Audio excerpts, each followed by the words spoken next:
Unakuta mtu kipindi bado ndo mwanafunzi anasoma shule, kila kitaka kwenda shule lazima atoe shilingi 200, haizidi nauli yake.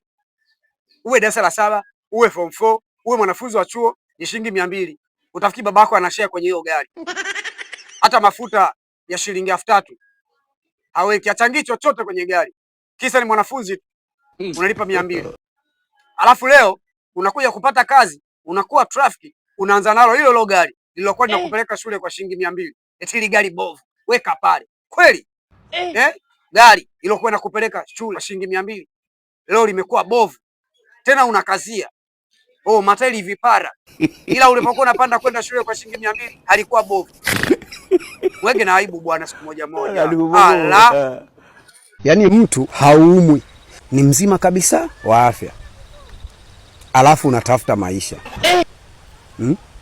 Wakati huo alopoteza maisha hayatafuti. Mimi naona kama kaujinga fulani hivi. Amazing. Mbona yanatuendesha sana haya maisha? Sawa, ndo maisha, lakini kazi iendelee. Unajua mimi najiulizaga sana maswali. Kwa nini mwanamke akiwa na mimba anakula udongo? Kumbe nikaja kugundua ule udongo ndio unaenda kutengeneza mtu mle tumboni.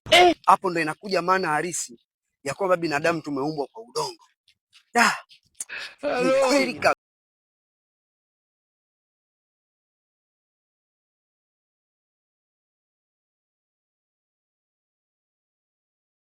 Mwanaume uliyekamilika, unakubali ufanane majina na geto lako. Kumba singo, wewe singo. Humo ndani kuna usalama kweli? Fanya uowe. Wakina mama wanakosa sabuni za kuosha vyombo, kumbe unamaliza wewe madukani.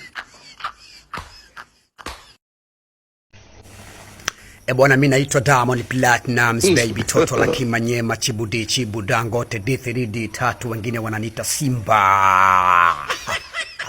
Bwana, kwenye familia yetu mimi ndo handsome, na ukibisha unabishana na dunia. Waswahili wanasema hivi, shukurani ya mateke ni punda. Punda mwenye shukurani ya mateke ni mateke kutosha.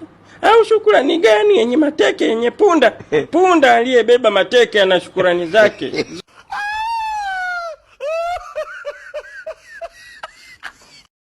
Yaani vitabu vitakatifu vya dini viliposema kiumbe chochote kinachocheua ndicho kiumbe ambacho kimehalalishwa kuliwa, basi wachawi wakawa wamerahisishiwa njia.